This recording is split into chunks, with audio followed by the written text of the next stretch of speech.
করতেছো কেন? তুমি এগুলা কি বলতেছো? কিসের মধ্যে এসে কি বলতেছো? তুমি তোমার বিয়ের কথা বলো। এখানে দাঁড়াও, কোথাও যাবে না। কেউ আছে আমাদের দেখার? আমাদের একটা সমস্যা হলে আছে কেউ দেখার? আমাদের মানে আমাদের ভালোবাসার মানুষ যত বেশি হবে আমাদের জন্য ততই মঙ্গল। আসসালামু আলাইকুম সবাইকে। আজকের ভিডিওতে আমি আপনাদের সাথে শুরুতেই কিছু স্ক্রিনশট দেখাবো, তারপরে হচ্ছে যা বলার বলবো, তারপরে আপনারা যা ভাবার ভাববেন আর আমার যা বলার তো আমি বলবোই। তো প্রথম স্ক্রিনশট যেটা, শ্রাবণী কোনো খবর জানোস নি। যখন আমাকে এইভাবে মানে একটা মেসেজ দিছে, ওর সাথে তো আমার প্রায় কথা হয়, আমার চাচাতো বোন হয়ও। আর এখন আবার অনেকেই বলতে পারেন যে শ্রাবণীটা আবার কে? শ্রাবণী আমি, আমার বাড়িতে হচ্ছে ডাকনাম ছিল শ্রাবণী। আর এখন আবার বলবেন যে আপনার নাম যদি শ্রাবণী হয়, আপনারা না বললেন যে আপনাদের 203-এর নাম সুমাইয়া। আসলে আমার জন্ম নিবন্ধন সব সার্টিফিকেটের নাম হচ্ছে সুমাইয়া বিন সুলতানা, সেখান থেকে আমার সুমাইয়া নামটা আসা, আর শ্রাবণী হচ্ছে ডাকনাম। তো আমার চাচু বোন আমাকে যখন এই কথাটা বলছে যে শ্রাবণী কোনো খবর জানোস কি না, মানে আমার তখন কলিজার মধ্যে একটা কামড় মারছে যে এরকম একটা মেসেজ কেন আমাকে দিল। কারণ আমার আব্বু তো অসুস্থ, এখনো সুস্থ হয় নাই, আবার নতুন করে অসুস্থ হয়ে গেল নাকি, এখন তো একটু সুস্থ আছে। তো আমার মানে তখন রাত্রে 10:30 বাজে যখন আমাকে মেসেজটা দিচ্ছে, আমি দেখছি আর একটু আগেই দিছিল। সবসময় তার অনলাইনে অ্যাক্টিভ থাকি না, তাই না? পরে আমি ওই 10:30 বাজে আমার আব্বু কিন্তু ঘুমায় পড়ে, কারণ ওনারা গ্রামে থাকে, তো গ্রামের মানুষজন তো একটু আগে ভাগে ঘুমায় পড়ে, আপনারা জানেনই। আমি সেই ভয়ের থেকে আমার বাবাকে হচ্ছে 10:30 বাজে ফোন দিছি, দিয়ে জিজ্ঞেস করতেছি কি তুমি কি ঘুমাই গেছি না নাকি? বলে যে হ্যাঁ ঘুমাই পড়ছিলাম। তারপর আমি ফোন দিছি, আমি জানি যে আমার বাবা ঘুমাই গেছে। পরে জিজ্ঞেস করতেছিলাম যে তোমার কি কোনো সমস্যা হয়েছে নাকি, তুমি অসুস্থ নাকি? বলতেছে যে না, নতুন করে তো আর কিছু না, ওই যে অসুস্থ হয়েছি, সেই দুর্বলতা এখনো কাটে নাই। পরে আমি তো আর কিছু জিজ্ঞেস করি নাই, না ঠিকই তো আছে, ও কেন আমাকে এই ধরনের একটা মেসেজ দিল? এটা তো শুধু আমার মাথার মধ্যে ঘুরপাক খাইতেছে, এমন একটা ভয়ঙ্করভাবে মেসেজ কেন দিল, কি খবর জানবো আমি? তো তখন তো আর বুঝি নাই, যখন মানে জানছি যে আব্বু সুস্থ হয়েছে, আমি একটু স্বস্তির নিঃশ্বাস ফেলেছি, কিন্তু ওই যে মাথা থেকে সেই ভয়টা কাটতেছিল না যে এরকম একটা মেসেজ কেন দিল। এখন আপনারা আরেকটা স্ক্রিনশট দেখেন, তাহলে আপনাদের কাছে সবটা ক্লিয়ার হয়ে যাবে। তো এই মেসেজটা দেওয়ার পরে আমি হচ্ছে ওরে আবার রিপ্লাই দিই, না আমি তো জানি না কি হয়েছে বল। তো ও বলছে যে তোর বড় ভাইয়ে বিয়ে করছে। তো মানে আপনারাই বলেন, আমার নিজের মায়ের পেটের বড় ভাই বিয়ে করছে সেটা আমি জানি না। আমার আব্বুকে আমি ফোন দিয়ে যখন জিজ্ঞেস করছি, তারও 2 দিন আগে আমার ভাইয়ের বিয়ে হয়েছে। এখানে আপনার মেসেজগুলো দেখলেই বুঝবেন, তারও 2 দিন আগে আমার ভাইয়ের বিয়ে হয়ে গেছে। আমি আমার মানে আব্বুকে জিজ্ঞেস করতেছি, তখনও কথা বলতেছি মেসেজটা দেখার পরে, কিন্তু আমাকে কিছুই বলে নাই। আবার মাঝখানে 2 দিন আমার আব্বু আমার সাথে কোনো কথাও বলে নাই, ফোন দেয় নাই, কিছুই না। তাই আমি ভাবছি এমনি হয়তো যখন ভাল লাগে তখন, মানে আমার আব্বু যখন ভাল লাগে তখন আমার সাথে কথা বলে, ভালো না লাগলে কথা বলে না, এই আর কি। তো 2 দিন ফোন দেয় নাই, তো আমি ভাবছি নর্মাল বিষয়। তো পরে বুঝতে পারছি যে 2 দিন কেন আমাকে তারা, মানে আমার বাবা আমাকে কোনো ফোন দেয় নাই। তা আমার কথা হচ্ছে, এখন নিজের মায়ের পেটের বড় ভাই, যখন আমি ওই বাড়িতে ছিলাম, আমার তো তাদের বিয়ে নিয়ে অনেক শখ ছিল যে আমি আমার ভাইয়ের বিয়েতে এটা করবো সেটা করবো। এটা প্রত্যেকটা বোনেরই থাকে যে তার বড় ভাইয়ের বিয়েতে সে অনেক আনন্দ ফুর্তি করবে, তো সেরকমটা আমারও ছিল। গাইস কোন জায়গায় যেন আজান দিচ্ছিল, যার কারণে আমি ভিডিওটা একটু কাট করে দিই। আর যে কথাটা বলতেছিলাম যে আমার আপন ভাইয়ের বিয়ে, কিন্তু আমাকে জানানো হয় নাই। আমার বাবা আমাকে 2 দিন ধরে ফোনই দেয় নাই, এসব নিয়ে ব্যস্ত ছিল বলে। পরে ফোন দিচ্ছে একদিন, তো সেদিনে আমি হচ্ছে মানে তেমন একটা কথা বলি না, আমার একটু কাজ ছিল আর কি, হালকা পাতলা কথা বলে আমি রেখে দেই। তো পরে আবার ফোন দিচ্ছে, অনেকক্ষণ কথা বলছে। ওই দিন 10 মিনিট বা 10 মিনিটের বেশি কথা বলছে, তাই না? অনেক কথা বলছিলাম, কারণ আমার মনের মধ্যে তো ভয় কাজ করতেছে যে আব্বুর কিছু হইলো নাকি। তো অনেকক্ষণ কথা বলছি, কিন্তু আমাকে এই কথাটাই বলে নেই। এটা তো মানে মনে নেই তো, বিষয়টা এমন না। আজকে 1 সপ্তাহ হয়ে যেতেছে আমার ভাইয়ের যে বিয়ে হয়েছে, 1 সপ্তাহে কি একদিন আমাকে বলতে পারে নাই? প্রথম দিন না হয় মনে নাই, ঘুমিয়ে পড়ছিল, এই কারণে বলে নাই, মনে নাই থাকতে পারে, স্বাভাবিক, যেহেতু অনেক অসুস্থ মানুষ। তো এতদিনও কি আমাকে জানাতে পারেনি? তার মানে তারা ইচ্ছে করে আমাকে জানায় নাই। আর কেন জানায় নাই? আমার জামাইকে তাদের পছন্দ না, যেটা আগেই বলছি, আমার জামাইকে তাদের পছন্দ না, এই কারণে আমার মা আমার সাথে কথা বলে না। ছেলের বিয়ের খবর জানাবে তো অনেক দূরের বিষয়। আমার আব্বু অসুস্থ ছিল, সেই অসুস্থ থেকে হচ্ছে একটু শরীর ভালো হওয়ার পর আমাকে ফোন দিয়ে জানাইছে যে সে আইসিইউতে ভর্তি। তো আপনাদেরকে আর কি বলবো আমার আম্মুর বিষয়ে, বলেন। নিজেকে শান্ত রাখো, মন খারাপ করো না। আর আমার সতীন কিন্তু ক্যামেরার সামনে নিজেকে অনেকটা শান্ত রাখতেছে, মানে মনের ভিতরে কিন্তু ওর ঝড় বয়ে যাচ্ছে বলতে গেলে। আর ক্যামেরার পিছনে একটু আগে অনেক কান্নাকাটি করছে। আর একটা মানুষ কতবার কান্নাকাটি করে, এবার কান্না করলে তো আমি ওকে মারবো।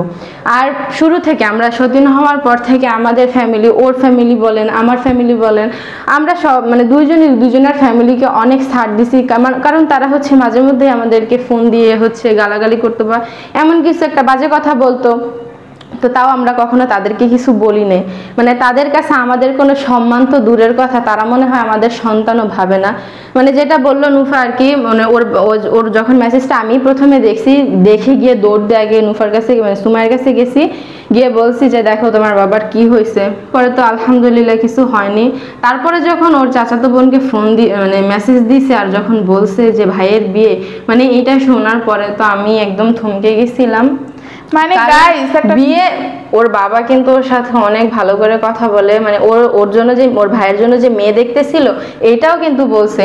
আর দাওয়াত দিবেন এইটা কেমন কথা। আর আমার ভাইয়েরও মানে যখন আমার সাথে সবকিছুই ঠিক ছিল 3-4 মাস আগে, তখন আমার ভাইয়েরও আর কি বিয়ের কথা চলতেছিল।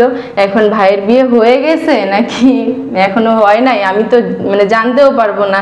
বাচ্চা হয়ে গেলেও মনে হয় জানবো না যে আমার ভাইয়ের কি হয়েছে বা না হয়েছে। থাক, মানে আমাদের ফ্যামিলিরা হচ্ছে যত কষ্ট দিতে পারুক দেখ, তারা মনে করে হচ্ছে আমরা হচ্ছে তাদের যে অযোগ্য সন্তান, তারা আমাদেরকে পছন্দ করে না, কিন্তু আমরা তাদেরকে মন থেকে সম্মান করি, ভবিষ্যতেও করব। আর একটা কথা আমি বলবো, আজকে আমি শুরু থেকে বলে আসতেছিলাম যে আমরা হচ্ছে 400 দিন হওয়ার স্বপ্ন ছিল, 400 দিন হওয়ার স্বপ্ন নিয়েই ফার্স্টে আমি সুমাইয়াকে আনছি। তো আর আমাদের আমি চাই না, তাই না? এখন আবার 400 দিনের কথা আনতেছে কেন এই জায়গায়? তুমি দাঁড়া, আমি সবকিছু বলি। আর দেখেন আমাদের ফ্যামিলিতে কোনো মানে সাপোর্টিভ কেউ নাই, আমাদের আত্মীয় স্বজন ধরতে গেলেও কেউ নাই, আমরা অনেক খারাপ। তো আমি হচ্ছে আরো মানে চিন্তা ভাবনা করছি যে আরো 2টা সতীন আনবো, যেটা আমার জামাইয়ের বউ থাকবে, আমাদেরকে সম্মান করবে, আমাদের পুরো ফ্যামিলিটাকে দেখে রাখবে, বাচ্চাদেরকেও দেখে রাখবে। তুমি এরকম করতেছো কেন? তুমি এগুলা কি বলতেছো? কিসের মধ্যে এসে কি বলতেছো? আমাদের কেউ নাই, আমরা সতীন আনবো, শেষ। তুমি যেমন আমাকে অনেক বেশি ভালোবাসো, আমি যেমন তোমাকে অনেক বেশি ভালোবাসি। তুমি তোমার বিয়ের কথা বলো। এখানে দাঁড়াও, কোথাও যাবা না। কেউ আছে আমাদের দেখার? আমাদের একটা সমস্যা হলে আছে কেউ দেখার? আমাদের ভালোবাসার মানুষ যত বেশি হবে আমাদের জন্য ততই মঙ্গল। তুমি এই জিনিসটা বুঝতেছো না কেন আসলে গাইস? আর আমি যদি সতীন আনি, আমি দেখে শুনে আনবো, তোমার মতন একটা ভালো মেয়ে আনবো, যে আমি যতই দোষ করি সে কখনো আমার দিকে আঙুল তুলে তাকাবে না, আমার দিকে আমার প্রতি একটা সেকেন্ডের জন্য তার চোখে সম্মান হানি, মানে আমার প্রতি হচ্ছে সম্মান হানি হবে না, আমাকে একটা অসম্মান করে কোনো কথা বলবে না। আমি বুঝতেছি, কিন্তু গাইস আমার মাঝে মাঝে মন চায়, কারণ বাচ্চা কাচ্চা, ব্লগিং, তারপরে ঘরের কাজ, সংসারের সবকিছু সামলে মানে আমরা অনেক বেশি টায়ার্ড হয়ে যাই। যেহেতু আমাদের বয়সটাও কম, আমরা খুব কম বয়সে বিয়ে করছি, নিজেরা নিজেদের সংসারটা গুছাইছি, তো সবকিছু মিলে আমাদের আবার সাপোর্ট করার মতো কেউ নাই। আমারও মাঝে মাঝে মন চায় যে আরো 2টা সতীন আসলে ভালো হবে, আমাদের সবকিছুতে অনেক সুবিধা হবে, কাজ বলেন, বাচ্চাদেরকে সামলানো বলেন, সবকিছুতেই সংসারটা একটু বড় হবে, ভালোবাসার মানুষ বেশি হবে। কিন্তু একটা জায়গায় গিয়ে না আমার অনেক ভয় লাগে যে আমাদের এখন যে সুন্দর একটা সংসার আছে, আমাদের দুইজনের মধ্যে যে একটা বন্ডিং, এই জিনিসটা যদি না হয় ওদের সাথে, আমাদের দেখে আনলাম ঠিক আছে, দেখে শুনেই তো আনবো, তাই না? আমি এখন না করতেছি, কিন্তু যদি আনি তখন তো দেখে শুনেই সতীনটা আনবো।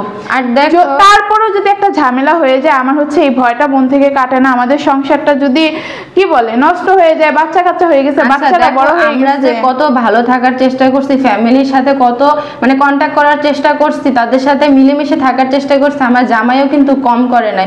কিন্তু দেখেন আমার জামাইয়ের কোথাও সম্মান নাই। কারণ কি? কারণ আমি আমার জামাইকে বিয়ে করেছি, আমার কারণে হচ্ছে আমার জামাইয়ের আজকে কেউ নাই।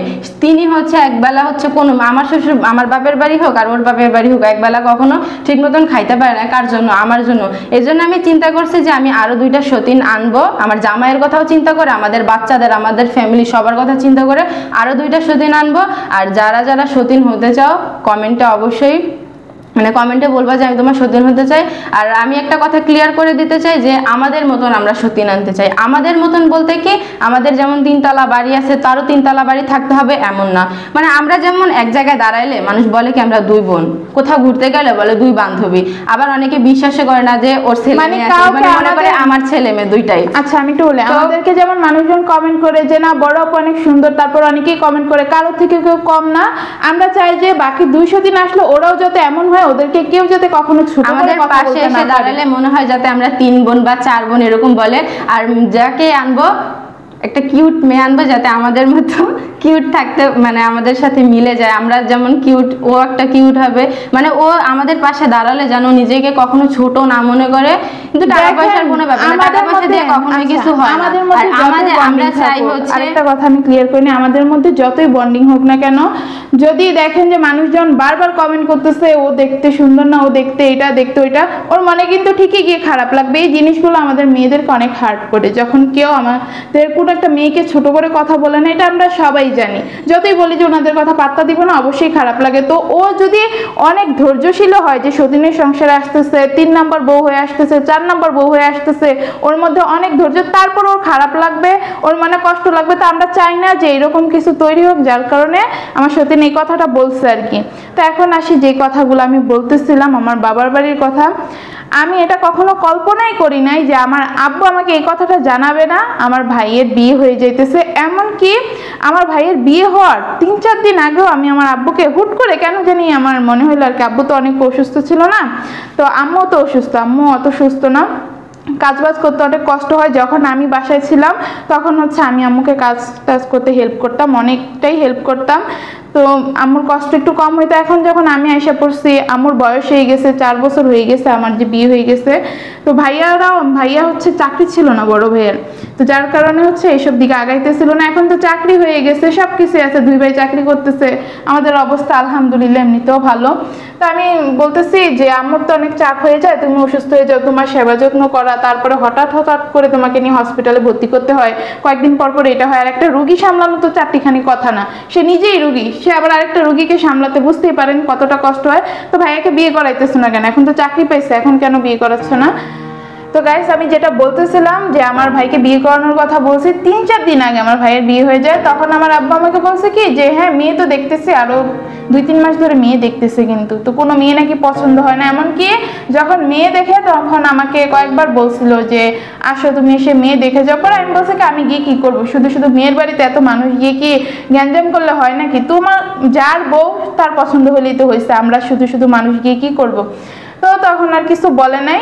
মানে আমি অবাক হয়ে যেতেছি যে আমাকে এই খবরটা জানালো না, আমি বললাম পর্যন্ত 3-4 দিন আগে আমার ভাইয়ের বিয়ে হওয়ার, তারপর আমাকে জানানো হলো না যে ভাইকে বিয়ে করো, সবকিছুতেই তোমাদের ভালো হবে, নাতি নাতনি হবে, ঘরটা একটু আনন্দ আনন্দ থাকবে, তোমাদেরও ভালো লাগবে, সেই জায়গায় আমাকে জানায় নেই। বলেন আমি এই জিনিসটা নিয়ে রাগ করবো না কেন, আর কষ্ট কেন পাবো না? যে যখন আমাদের কোনো সমস্যা হয় বা কিছু একটা দেখে মানে খোঁচাখুচি করার মতন, তখন কিন্তু ঠিকই সেই মুহূর্তে সে রাত 10টা বাজুক, সে মানে ডিউটিতে থাকুক আর বাসায় থাকুক, সে কিন্তু ফোন দিয়ে খোঁচাখুচি করবে। হ্যাঁ, জিজ্ঞেস করে যে আজকে ভিডিওতে এটা দেখলাম, ওইটা দেখলাম, এটা কেন হইলো, ওইটা কেন হইলো, তোরা না এই তোরা না সেই, এমন কেন হবে, অমন কেন হবে, খোঁচাখুচি জিনিসটা ঠিকই করে। আর এই জিনিসটা আমাকে জানাইতে পারে নাই। বলেন আমি কেন আমার রাগ লাগবে না তাদের প্রতি? খোঁচাখুচি করার সময় তো ঠিকই পারো, কিন্তু এই জিনিসটা বলতে পারো নাই যে তোর ভাইয়ের বিয়ে, আমাকে জানাইলে কি হইতো?